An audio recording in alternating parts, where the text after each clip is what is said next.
എപ്പിസോഡിന്റെ opening സീനിൽ നമ്മൾ കഴിഞ്ഞ എപ്പിസോഡിൽ കണ്ട ആ ഒരു അപ്പാപ്പനും അമ്മൂമ്മയും ഇപ്പൊ നടന്നു വരികയാണ്. അവരെ രണ്ടുപേരെയും കണ്ട് ഇപ്പൊ മാങ്ഷനിലുള്ള മെഡിക്കൽ ടീംസ് പറയും ഇവര് രണ്ടുപേരും ലെജൻഡറി മെഡിക്കൽ ടീംസിലെ അംഗങ്ങളാണ്. ഇവർക്ക് ഒരുപാട് കഴിവുണ്ട്, പക്ഷെ ഇവര് റിട്ടയർഡ് ആയിട്ട് വർഷങ്ങളായി. നമ്മുടെ മാസ്റ്റർ ആവട്ടെ അവരെ രണ്ടുപേരെയും കണ്ട് ഇപ്പൊ ഒരുപാട് സന്തോഷിക്കും. ആ ഒരു അമ്മൂമ്മയാവട്ടെ ഇപ്പൊ കങ്കൂറയുടെ അടുത്തേക്ക് വന്ന് അവനെ ചെക്ക് ചെയ്യാൻ തുടങ്ങും. ആക്ച്വലി ഈ ഒരു അമ്മൂമ്മ ഒരു മെഡിക്കൽ നിഞ്ചയാണ്. അവർ കറക്റ്റായിട്ട് ഇപ്പൊ കങ്കൂറെ എക്സാമിൻ ചെയ്ത് ബുക്സ് എടുത്ത് നോക്കിയിട്ട് പറയും ഇത്തരത്തിലൊരു പോയിസൺ എൻ്റെ ലൈഫിൽ ഞാൻ കണ്ടിട്ടില്ല.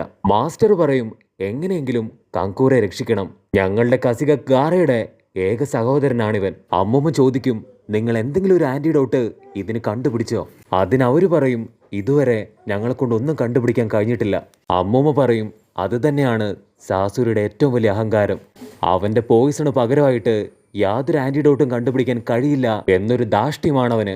കങ്കൂറയ്ക്ക് പകരം വേറെ ആരെങ്കിലും ആയിരുന്നെങ്കിൽ ഉറപ്പായിട്ടും ഇതിനോടകം മരിച്ചേനെ. പക്ഷെ ഇവന് പവർ ഒരുപാട് കൂടുതലായതുകൊണ്ടാണ് ഇതുവരെ പിടിച്ചു നിന്നത്. ഇവിടെ സാസുരി ആവട്ടെ അവൻ ദേഷ്യപ്പെട്ടു പറയും എനിക്കിങ്ങനെ ലേറ്റ് ആവുന്നത് അത് തീരെ ഇഷ്ടമല്ല. അതിന് ദേദുറ വില്ലൻ ലേറ്റ് ആവാൻ കാരണക്കാരൻ അത് മറ്റാരുമല്ല നീ തന്നെയാണ്. ഇപ്പൊ കുഴപ്പമില്ല, എല്ലാം ഓക്കെയാണ്, നമുക്ക് എത്രയും പെട്ടെന്ന് നമ്മുടെ ലക്ഷ്യസ്ഥാനത്തെത്തണമെന്ന് പറഞ്ഞ് അവർ മുൻപോട്ട് നടക്കും. കട്ട് ചെയ്ത ഇവിടെ നമ്മുടെ അമ്മച്ചി ആവട്ടെ ഒരുപാട് എക്സ്പെരിമെന്റ് ഒക്കെ നടത്തി ആ ലാബ് തന്നെ ഇപ്പൊ പൊട്ടി അങ്ങോട്ട് തെറിപ്പിക്കും. അത് കണ്ട് മാസ്റ്റർ പറയും അല്ലെങ്കിൽ കുഴപ്പമില്ല, ലീഫ് വില്ലേജിലെ ഷിനോബീസ് അവര് വരുന്നുണ്ട്, അവര് നമ്മളെ ഹെൽപ്പ് ചെയ്യുന്നു പറയുമ്പോ അമ്മൂമ്മ പറയും നമ്മൾ ഒരിക്കലും മറ്റുള്ളവരെ എക്സ്പെക്ട് ചെയ്ത് നിൽക്കാൻ പാടില്ല, ഇത് ഞാൻ തന്നെ കണ്ടുപിടിക്കുന്നു പറഞ്ഞ് അമ്മൂമ്മ വീണ്ടും ഒരുപാട് എക്സ്പെരിമെന്റ് ചെയ്യാൻ തുടങ്ങും. ഒരുപക്ഷെ ലീഫ് വില്ലേജിൽ നിന്ന് വരുന്നവർ നമ്മളെ കഴിഞ്ഞ് മണ്ടന്മാരാണെങ്കിൽ അവരെ കൊണ്ട് യാതൊരു കാര്യം ഉണ്ടാവില്ല. അതുകൊണ്ട് നമ്മളെ തന്നെ വിശ്വസിക്കണം എന്ന് പറഞ്ഞ് നമ്മുടെ അമ്മൂമ്മയാവട്ടെ വീണ്ടും ആളുടെ റിസർച്ച് അത് തുടർന്ന് കൊണ്ടേയിരിക്കും. കട്ട് ചെയ്ത ഇവിടെ കാക്കാഷിയും ടെമരിയും സാക്കുറയും ഒരുപാട് ട്രാവൽ ചെയ്ത് ഇപ്പൊ റെസ്റ്റ് എടുത്തോണ്ടിരിക്കുകയാണ്. സാക്കുറ ചുറ്റും നോക്കിയിട്ട് ഇപ്പൊ കാക്കാഷിയോട് പറയും അയ്യോ നറൂട്ടോ കുട്ടപ്പനെ കാണുന്നില്ലല്ലോ, അവൻ എവിടെ പോയി? അതിന് കാക്കാഷി മുകളിലേക്ക് ചൂണ്ടി കാണിച്ചു കൊടുക്കും നമ്മുടെ കുട്ടപ്പൻ റെസ്റ്റ് എടുക്കാതെ ഇപ്പൊ മരത്തിന്റെ മേലെ അങ്ങനെ തന്നെ നിൽക്കുകയാണ്. ഇനി ഒരു ദിവസം കൊണ്ട് എത്രയും പെട്ടെന്ന് സാൻഡ് വില്ലേജിൽ എത്തണമെന്ന് പറഞ്ഞ് കുട്ടപ്പനും ടീംസും ആവട്ടെ വീണ്ടും യാത്ര ആരംഭിക്കും. ഇവിടെ സാൻഡ് വില്ലേജില് ഇപ്പൊ കങ്കൂരയുടെ അവസ്ഥ ഓരോ സെക്കൻഡ് കഴിയുന്തോറും മോശമായിക്കൊണ്ടേയിരിക്കുകയാണ്. അമ്മൂമ്മ തലകുത്തി മറിഞ്ഞിട്ടും കങ്കൂരയ്ക്ക് ആവശ്യമായിട്ടുള്ള ആന്റിഡോട്ട് അത് കണ്ടുപിടിക്കാൻ കഴിയില്ല. അമ്മൂമ്മ പറയും ഇങ്ങനെ പോവുകയാണെങ്കിൽ തീർച്ചയായിട്ടും നാളത്തോടു കൂടെ കങ്കൂറ മരണപ്പെടും. ഇവൻ ആന്റിഡോട്ട് കൊടുക്കണമെങ്കിൽ അത് തീർച്ചയായിട്ടും സുനേരിന് മാത്രമേ കഴിയുള്ളൂ. പക്ഷെ അവൾ ഇവിടെ എത്തണമെങ്കിൽ മിനിമം 3 ദിവസം വേണം, അതുവരെ ഇവൻ ജീവിച്ചിരിക്കില്ല. അത് കേട്ട് മാസ്റ്റർ പറയും അവളിപ്പോ ലീഫ് വില്ലേജിന്റെ ഹൊക്കാഗെയാണ്, തീർച്ചയായിട്ടും സുനേര് ഗ്രാമം വിട്ട് പുറത്തേക്ക് വരില്ല. കട്ട് ചെയ്ത ഇവിടെ ഹൊക്കാഗെ ആവട്ടെ തുമ്മിക്കൊണ്ടിരിക്കുകയാണ്. അത് കണ്ട് അസിസ്റ്റന്റ് ചേച്ചി അവക്കൊരു കപ്പ് ചായ കൊടുക്കും. ഹൊക്കാഗെ ആ കപ്പ് വാങ്ങി ചായ കുടിക്കുമ്പോഴായിരിക്കും ആ ഗ്ലാസ് അത് പൊട്ടുന്നതായിട്ട് കാണാം. അവൾക്ക് എന്തോ കുഴപ്പമുണ്ടെന്ന് മനസ്സിലാക്കി ഒരു സ്ക്രാച്ച് കാർഡ് എടുത്ത് നോക്കുമ്പോൾ അതിലിപ്പോൾ ഒരു പ്രൈസ് അടിച്ചതായിട്ട് അവൾ കാണും.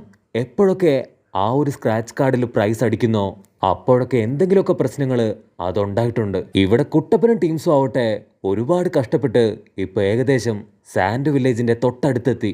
ഇവിടെ ദേദുറയും സാസുര വില്ലനും ഗാറയെ തൂക്കിയെടുത്ത് വലിയൊരു നദിയുടെ മുൻപിലെത്തും. അവിടെ എത്തി സാസുര എന്തോ ഒരു മന്ത്രം ചൊല്ലുമ്പോ വലിയൊരു പാറ അവിടുന്ന് നീങ്ങി മാറും. അവര് രണ്ടുപേരും ഇപ്പൊ അതിന്റെ അകത്തേക്ക് കയറുമ്പോ ആ ഒരു പക്ഷി ആവട്ടെ ഗാറയെ നിലത്ത് വെക്കും. അപ്പൊ ലോങ് ഷോട്ടിലായിട്ട് അവർ കാണും മറ്റൊരു അക്കാസ്കി മെമ്പർ. അവൻ ദേഷ്യപ്പെട്ട് പറയും നിങ്ങൾ വളരെ ലേറ്റ് ആണ്.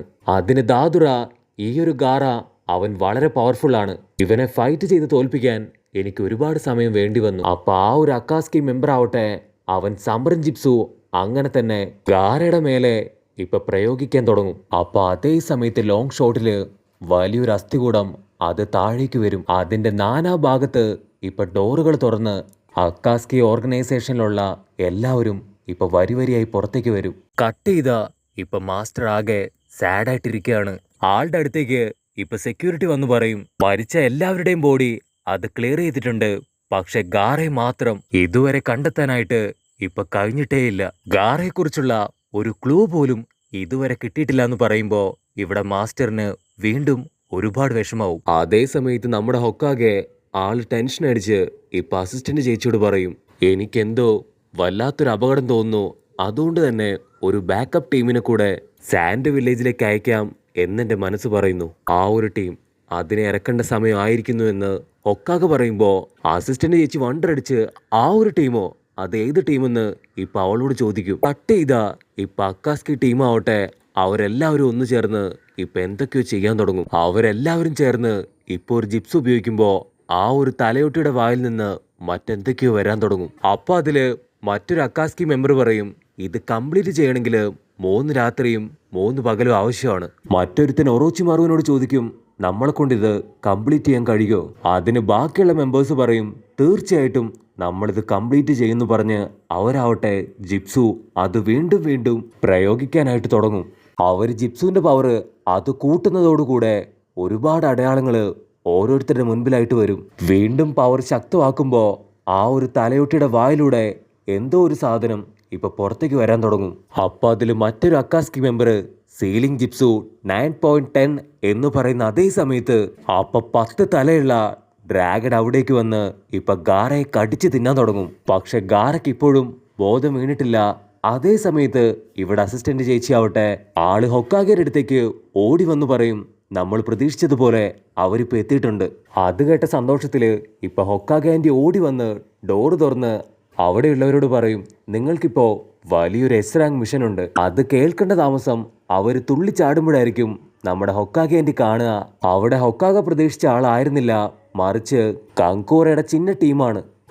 ABC സെൻസായി ഹൊക്കാഗയെ നോക്കും, ഈ മിഷൻ അത് വളരെ ഡേഞ്ചറാണ്, പക്ഷെ ഞങ്ങളത് കറക്റ്റായിട്ട് ചെയ്യുന്നു പറയുമ്പോൾ അസിസ്റ്റന്റ് ചേച്ചി അവിടേക്ക് ഓടിയെത്തും. അസിസ്റ്റന്റ് ചേച്ചി ഹൊക്കാഗയോട് പറയും, നീ വന്നത് തെറ്റായ റൂമിലേക്കാണ്. ABC സെൻസായി ശ്വാസം വലിച്ചു വിടും, ഭാഗ്യം ജസ്റ്റ് മിസ്സിന് ഞാൻ രക്ഷപ്പെട്ടു. ഹൊക്കാഗ ഉടനെ ഇപ്പൊ അടുത്തൊരു ടീമിന്റെ അടുത്ത് ചെന്ന്, നിങ്ങൾ എത്രയും പെട്ടെന്ന് ഒരു ബാക്കപ്പ് ടീമായി ഇപ്പൊ സാൻഡ് വില്ലേജിൽ എത്തണം. ആ ഒരു ടീം അതാരാണെന്ന് നോക്കിയാ മറ്റാരുമല്ല മൈഗയുടെ ടീം. നെജി, ടെൻ അവരെല്ലാവരും ഇപ്പൊ വളരെ വലുതായിരിക്കുകയാണ്. അത് കേൾക്കേണ്ട താമസം ഇപ്പൊ മൈഗൈ ആവട്ടെ അവൻ തുമ്മാൻ തുടങ്ങും. മൈഗൈ നീ ഓക്കെ അല്ലേ എന്ന് ഹൊക്കാഗ ചോദിക്കുമ്പോ മൈഗൈ പറയും, ഞാൻ പെർഫെക്റ്റ് ആണ്. വെറും 1/2 ദിവസം കൊണ്ട് ഞാൻ സാൻഡ് വില്ലേജിലെത്തി ഈ മിഷൻ കംപ്ലീറ്റ് ചെയ്യുന്നു പറയുമ്പോൾ ടെൻ പറയും, അവിടെ എത്താൻ മിനിമം 3 ദിവസമെങ്കിലും വേണം. അതുകൊണ്ട് വെറുതെ വാചകം ഓടിക്കാതെ നമുക്ക് എത്രയും പെട്ടെന്ന് പോകണമെന്ന് പറയും. അങ്ങനെ മൈഗൈ, ലീ, ടെൻ അവരെല്ലാവരും ഇപ്പൊ സാൻഡ് വില്ലേജ് ലക്ഷ്യമാക്കി ഓടാൻ തുടങ്ങും. അതിനിടയിൽ അവർ കുട്ടപ്പനെ കുറിച്ച് സംസാരിക്കാൻ തുടങ്ങും. കട്ട് ചെയ്ത ഇവിടെ കുട്ടപ്പനാവട്ടെ ഇപ്പൊ സാൻഡ് വില്ലേജിലെത്തും. ആ ഗ്രാമം തന്നെ ഇപ്പൊ നശിച്ചു കിടക്കുകയാണ്. കുട്ടപ്പൻ ദേഷ്യപ്പെട്ട് പറയും, ഇനിയും വെയിറ്റ് ചെയ്യാൻ എനിക്കാവില്ല, ഞാനിപ്പൊ തന്നെ കാറെ തേടി പോവാണെന്ന് പറയുമ്പോൾ കാക്കാഷി പറയും, ഈ ഒരു അവസ്ഥയിൽ നീ എടുത്തു ചാടരുത്, അങ്ങനെ ചെയ്താ അത് വലിയ അപകടമാണ്. അവരുടെ ഒരുപാട് ട്രാപ്സ് ഇവിടെ ഉണ്ട്, അതാദ്യം നമ്മൾ തിരിച്ചറിയണമെന്ന് പറയുമ്പോൾ ഇവിടെ കങ്കൂറ ആവട്ടെ വേദന കൊണ്ട് പൊളയാണ്. മാസ്റ്റർ പറയും, ലീഫ് ഷിനോബീസ് ഇവിടെ എത്താതെ ഇനി ഒന്നും ചെയ്യാൻ കഴിയില്ല. ഇത്ര നേരവും അവന് വേണ്ട ട്രീറ്റ്മെന്റ് കൊടുത്ത് ഇപ്പൊ അമ്മൂമ്മയാവട്ടെ ഒരുപാട് തളർന്നിരിക്കുകയാണ്. അപ്പൂപ്പൻ അമ്മൂമ്മയെ ഇപ്പൊ താങ്ങി പിടിച്ച് ഒരു മൂലയ്ക്ക് കൊണ്ടിരുത്തുമ്പോ അമ്മൂമ്മയാവട്ടെ അവിടെ ഇരുന്ന് ഉറങ്ങാൻ തുടങ്ങും. കട്ട് ചെയ്താ ഇവിടെ സാൻഡ് വില്ലേജിലെ ആൾക്കാര് ഇപ്പൊ ലീഫ് വില്ലേജിലെ നമ്മുടെ ആൾക്കാർക്ക് വേണ്ടി വെയിറ്റിംഗിലാണ്. അപ്പൊ അതേ സമയത്ത് ലോങ് ഷോട്ടില് അവര് കാണും നമ്മുടെ കുട്ടപ്പനും ടീംസും അവർ ഓടി വരുന്നത്. സാൻഡ് വില്ലേജിലെ ഗാർഡ്സിന് അവരെ കണ്ട് ഒരുപാട് സന്തോഷമായി. ഇപ്പൊ അവരെയും കൂട്ടി സാൻഡ് വില്ലേജിലെ മാൻഷനിലേക്ക് ഇപ്പൊ ഓടാൻ തുടങ്ങും. അതിലൊരു സെക്യൂരിറ്റി പറയും, കങ്കൂറയ്ക്ക് വലിയ തോതിൽ ഇപ്പൊ പരിക്ക് പറ്റിയിരിക്കുകയാണ്, അവന്റെ ബോഡി മുഴുവൻ ഇപ്പൊ പോയിസൺ സ്പ്രെഡ് ആയിട്ടാണുള്ളത്, എന്തെങ്കിലും ഉടനെ ചെയ്തില്ലെങ്കിൽ തീർച്ചയായിട്ടും അവൻ മരിച്ചു പോവും. അതിന് സാക്കുറ പറയും, പേടിക്കേണ്ട ആവശ്യമില്ല, ഞാനിപ്പോൾ ഒരു മെഡിക്കൽ നിഞ്ചയാണ്, അവന് ട്രീറ്റ്മെന്റ് തീർച്ചയായിട്ടും ഞാൻ തന്നെ കൊടുക്കുമെന്ന് പറഞ്ഞ് അവര് വീണ്ടും ഇപ്പൊ മുൻപോട്ട് ഓടാൻ തുടങ്ങും. അങ്ങനെ ഒരു വിധത്തില് ഇപ്പൊ നമ്മുടെ ആൾക്കാർ മാൻഷനിലേക്ക് എത്തുമ്പോ ആ ഒരു അമ്മൂമ്മയാവട്ടെ കാക്കാഷിയെ കണ്ട് ഞെട്ടി നിലവിളിച്ച് അവനെ അടിക്കാനായിട്ട് ഓടി വരുന്നതോടുകൂടെ ഈ ഒരു എപ്പിസോഡും അവസാനിക്കുന്നു.